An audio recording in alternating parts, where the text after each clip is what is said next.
Welcome to the Four Lakes Church of Christ here in Madison, Wisconsin. We're glad to have you with us for our midweek Bible study. Today we're continuing in our study of the book of Judges, and so we want to invite you to be joining us in Judges chapter 4. We will be there in just a few moments, but as we always say, if you have any questions, any comments about today's class, if you have something that we need to be praying about as a church, we invite you to get in touch.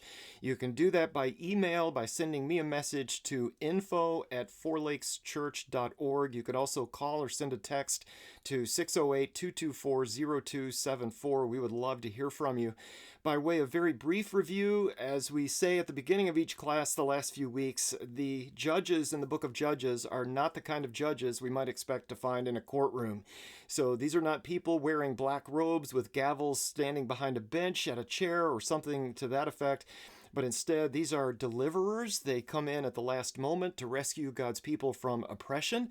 Some of them are military-type leaders, but not always. Sometimes we have some rather unique scenarios, but always they are unexpected. They are exactly what is needed at the moment, and they are sent by God to accomplish a specific purpose. We should also point out here at the beginning yet again that in the book of Judges, we're going to see a pattern that repeats itself over and over and over again. And so we'll start up there at the top where things are going well. The people have peace and prosperity. However, because things are going so well, the people start drifting away from God. We don't need God anymore. We're strong and we're free, and we can do whatever we want to do, and so they slip away into sin. God then sends an enemy to bring the people back to reality, and they are oppressed, and they call out to God for help, and they turn to God in repentance. And God then sends a judge to deliver his people from oppression, and things settle down then for a while. They prosper again. Things are going very well, and that cycle repeats itself over again. So we're going to see this cycle repeat itself many times throughout the book of Judges. As I've said from the beginning, I can almost guarantee we're going to see this slide or a version of it a number of times over the next several months. One major theme of the book is found in the very last verse. And so if you're ever reading from the book of Judges 20, 30, 40 years from now, if you remember anything from this class, remember just go to the last verse in the whole book. And that's a pretty good summary of what's going on there. The text says, "In those days there was no king in Israel. Everyone did what was right in his own eyes." And that right there reminds us that they were not following God's law in those days, but instead everybody did pretty much whatever they wanted to do. And obviously this sounds familiar to most of us. If we're honest, if we look at the world around us, we realize that we are living in a time and place where people do pretty much whatever they feel like doing.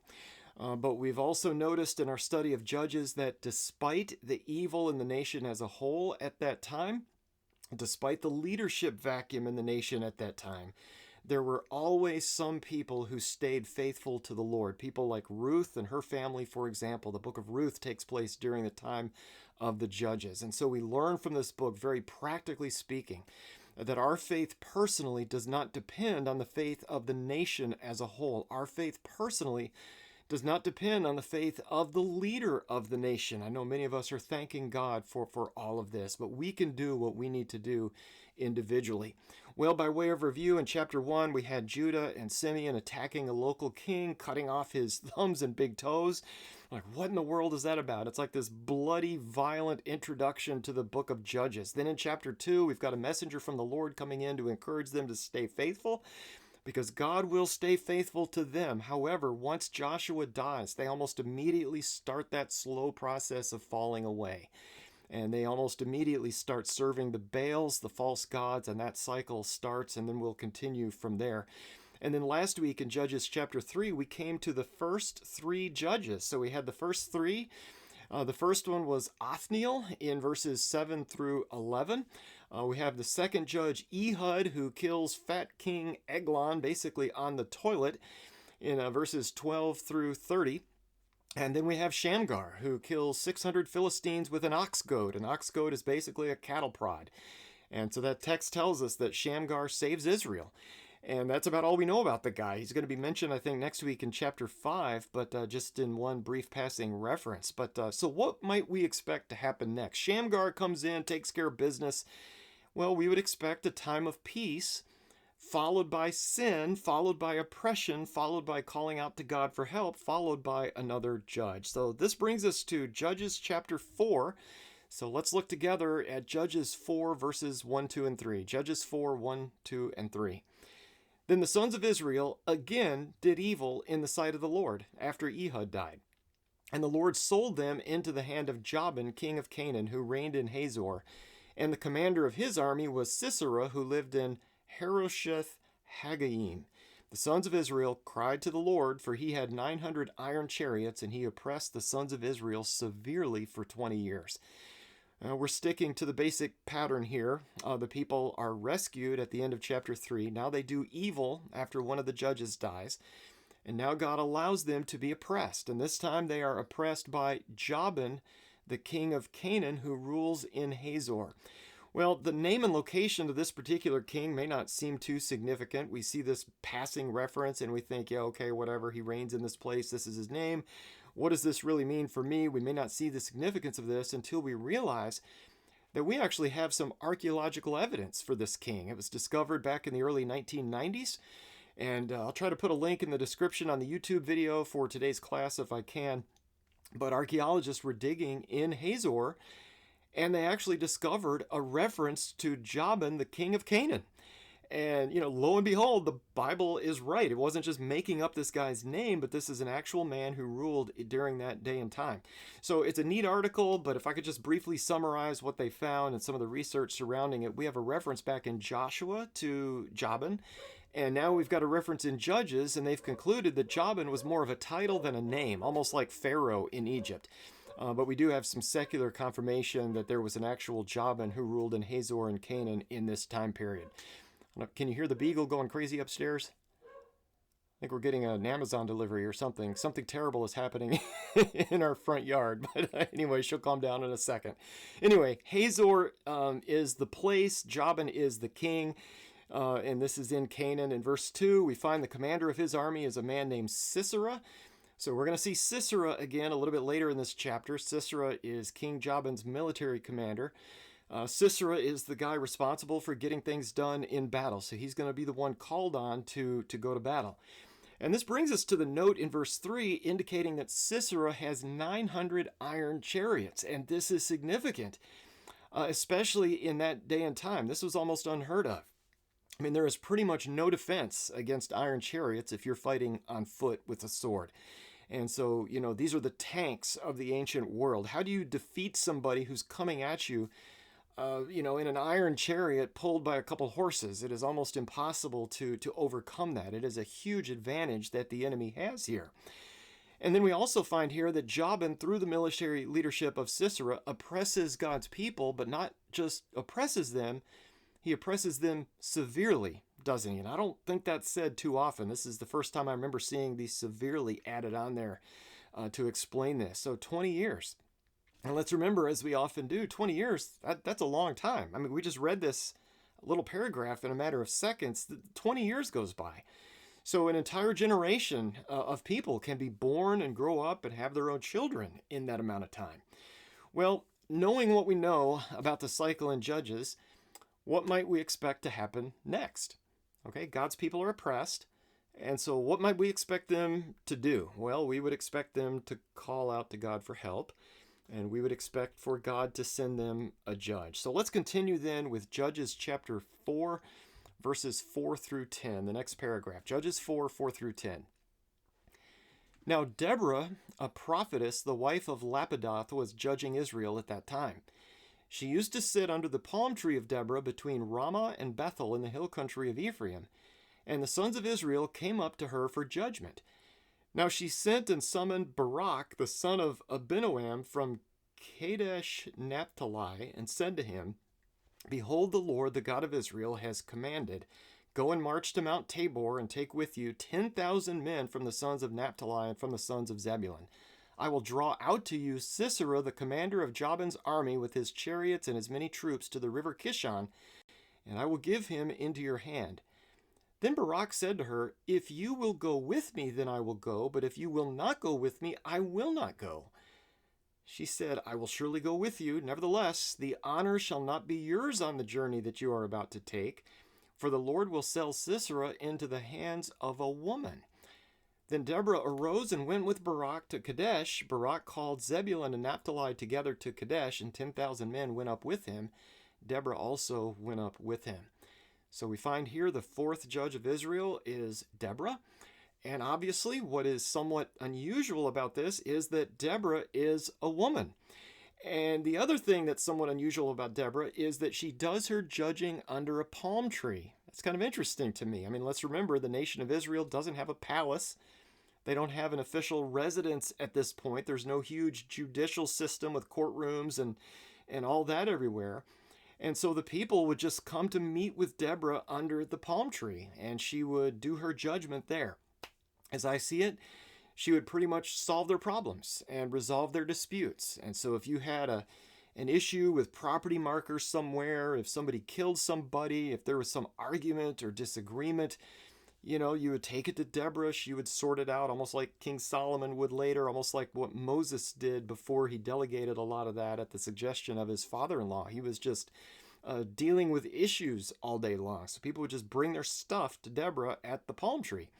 Well, in the process of her judging, she summons this guy named Barak, and she tells him what God has told her. So this is an order from headquarters. I'm just passing it along, that the Israelites are to go to war with Jabin, the king of Canaan, and this requires going to battle with Sisera. That's the guy with 900 iron chariots. Well, Deborah tells Barak that he is to take 10,000 men from the tribes of Naphtali and Zebulun to get this done, and God has said that he will pretty much draw out or bring Sisera to a certain place, and God will just deliver them into the Israelites' hands. And so just as before, a number of times, God will do the work, but the people actually need to obey. So this is not something they can go brag about. God is going to do it, but they have to do what he's telling them to do. However, let's notice how Barak responds. Barak agrees to go, but only if Deborah goes with him. And, I keep asking myself as I've read through this chapter a few times today, what's up with that? Why does he say that? I mean, we aren't told why he makes this request or why this condition is tacked on here. Maybe he's scared to do this alone. I mean, you're going up against 900 iron chariots. Who wouldn't be terrified? Maybe he does this out of respect for Deborah and her leadership. Like, I'll go, but you got to go with me. I don't know. We aren't told why he gives this condition. But there definitely seems to be some kind of a leadership vacuum in Israel. I think most of us would agree to that. As we've learned from the theme verse, there's no king in Israel. Everyone does whatever's right in their own eyes. So it's pretty much every man, every woman for him or herself at this point.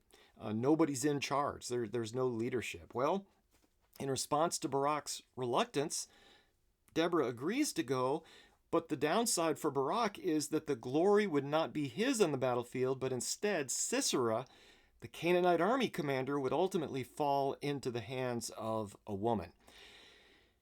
Now, at this point, if I were reading this for the very first time, if we didn't know what comes next, okay, maybe you are reading this for the first time. I don't know. I've read through this a number of times in my lifetime. But if I were reading this chapter for the very first time and I see this, I might assume that Deborah was saying that if I'm going to go with you, I'm going to be the one to kill Sisera.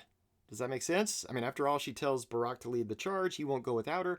And she says, well, okay, fine. But as a result, Sisera is going to fall to a woman. I think the natural assumption here, I believe, is that Deborah would end up killing Sisera. That's what most, I think, logical people would conclude based on reading this, if this is all that we had. But let's note, however, that Deborah doesn't say which woman is going to kill this commander. She doesn't specify which woman will do this. And so in verse 10, Barak gets the troops together and they head out for battle along with Deborah. Okay, so let's continue then with Judges chapter 4, verses 11 through 16. Judges 4, 11 through 16. Now Heber the Kenite had separated himself from the Kenites, from the sons of Hobab, the father-in-law of Moses, and had pitched his tent as far away as the oak in Zananim, which is near Kadesh. Then they told Sisera that Barak the son of Abinoam had gone up to Mount Tabor. Sisera called together all his chariots, 900 iron chariots, and all the people who were with him, from Harosheth Haggayim to the river Kishon. Deborah said to Barak, "Arise, for this is the day in which the Lord has given Sisera into your hands. Behold, the Lord has gone out before you. So Barak went down from Mount Tabor with 10,000 men following him. The Lord routed Sisera and all his chariots and all his army with the edge of the sword before Barak. And Sisera alighted from his chariot and fled away on foot. But Barak pursued the chariots and the army as far as Harosheth Hagoyim, and all the army of Sisera fell by the edge of the sword. Not even one was left. Well, notice in verse 11, we've got this brief explanation as to why Jael is in the area. So here's this new name here. Heber and his wife Jael had apparently separated themselves from the other Kenites who were living in Israel. And we're going to get back to that in just a moment. But these two are foreigners living in Israel. So they are immigrants, so to speak.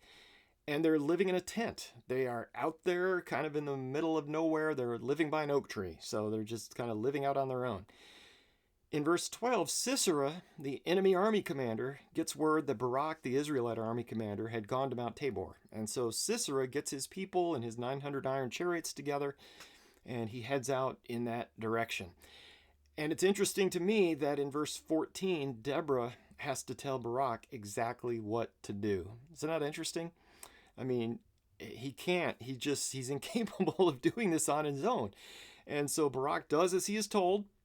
And in verse 15, the Lord destroys Sisera's army before Barak. And notice what Sisera does in verse 15. He bails from his fancy iron chariot, doesn't he? And he runs on foot. And so this man is running for his life. In verse 16, Barak keeps chasing the remaining chariots, and he kills everybody except Sisera, who is still on the run here. Okay, so let us continue then with Judges chapter 4, verses 17 through 22. Judges 4, 17 through 22. Now Sisera fled away on foot to the tent of Jael, the wife of Heber the Kenite, for there was peace between Jabin the king of Hazor and the house of Heber the Kenite. Jael went out to meet Sisera and said to him, "Turn aside, my master, turn aside to me, do not be afraid." And he turned aside to her into the tent, and she covered him with a rug. He said to her, "Please give me a little water to drink, for I am thirsty." So she opened a bottle of milk and gave him a drink. Then she covered him. He said to her, "Stand in the doorway of the tent, and it shall be if anyone comes and inquires of you and says, 'Is there anyone here?' that you shall say, 'No.'" But Jael, Heber's wife, took a tent peg and seized a hammer in her hand and went secretly to him and drove the peg into his temple. And it went through into the ground, for he was sound asleep and exhausted, so he died. And behold, as Barak pursued Sisera, Jael came out to meet him and said to him, "Come, and I will show you the man whom you are seeking." And he entered with her, and behold, Sisera was lying dead with a tent peg in his temple. So as Sisera, the Canaanite commander, runs for his life, he just so happens to run to the tent of Jael, the wife of Heber the Kenite. And we find out here that there is peace between Jabin, Sisera's king, and the house of Heber. And so Sisera, maybe sensing safety, says, okay, this is an ally, and he runs to the tent of Jael. This husband and wife out here in the middle of nowhere, they aren't really Israelites. They're just passing through, so they're gonna take care of me. They're going to be on my side. Well, Jael runs out to meet him, appears to treat him well, right? Basically, come in here, be safe, don't be afraid, nothing to worry about. Sisera, the Canaanite commander, asks for water. Jael goes above and beyond, opens a skin of milk, and gives him a drink. He orders her to stand guard while he sleeps. And that's interesting. He's the guest, and you can't sleep. Watch the tent. So he's ordering this woman around, and orders her not just to stand by the door, but he orders her to lie. If anybody wants to know if he's there, tell him I'm not. And Sisera then falls asleep. He's exhausted from the battle, also from running who knows how far. Jael, however, nails him, doesn't she? Okay, takes a tent peg, grabs a hammer, hammers a nail into his temple, through his head into the ground underneath. And I love how the text adds at the end of verse 21, "So he died." As if that was not obvious. She drives a tent peg through the man's head into the ground, and yes, he dies. Jael then runs out and meets Barak and says, "Come, and I will show you the man whom you are seeking." And then she shows Barak what she has done. And again, let's remember, this had been prophesied, hadn't it, back in verse 9, that the honor would not be Barak's, but that the honor would go to a woman. And here we find out now that the woman is not Deborah, as we might have assumed if we were reading this for the first time. But the woman is this outsider, this passer through, this immigrant named Jael. By the way, I don't know if you've seen online advertisements for certain things like mugs with the Bible theme. I remember I should have shared a picture, probably can't because of copyright issues, but now I'm in danger of even saying this. But something like, when I'm looking for a wife, I'm not looking for a Proverbs 31 woman. I'm looking for a Judges chapter 4 woman like Jael. I'm looking for someone who would be willing to drive a tent peg through the temple of my enemy into the tent and into the ground. That's what we might say about this. So an interesting character who kind of pops up here out of nowhere. So this outsider named Jael gets it done. And she also, if we look at that previous paragraph, I believe had a role in kind of leading them out into this area. So it's kind of some interesting things came kind of all together at this point. Well, let's close by taking a look at the last two verses. So this is Judges chapter 4, verses 23 and 24. Judges 4, 23 and 24. So God subdued on that day Jabin the king of Canaan before the sons of Israel. The hand of the sons of Israel pressed heavier and heavier upon Jabin the king of Canaan, until they had destroyed Jabin the king of Canaan. So here at the end of this chapter, we have a very short summary of this part of the cycle, explaining that God subdued Jabin the Canaanite king, and God used his people and Jael in particular to do it. And this is the end of the account of Deborah. She is the fourth judge of Israel.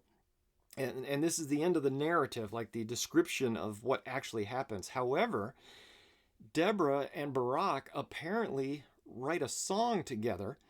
And we could study this right now, but I do want to keep class at a decent, reasonable length. So we're not going to look at chapter 5 tonight. We'll save that for next week. And next week, we'll come back and take a look at the song of Deborah and Barak. That I think it says that they sang together. So kind of an interesting duet here. After it all comes together, they sing about it, throw in some history of God's people. So chapter 5 next week, if the Lord wills. As always, if there's something we need to be praying about as a church, if we can help or encourage you spiritually, get in touch by sending an email, info@fourlakeschurch.org. You can also call or send a text, 608-224-0274. As we close, let's go to God in prayer together. Our Father in heaven, tonight we're thankful for your servant Deborah and for her willingness to step up at a critical time to judge your people. We're also thankful for what we've learned tonight concerning Jael and for her courage and her creativity in defeating a Canaanite commander who was intent on destroying your people, that she did whatever it took. Thank you for all that we've learned from this dark chapter in Israelite history. Thank you, Father, for Jesus. We come to you in his name. Amen.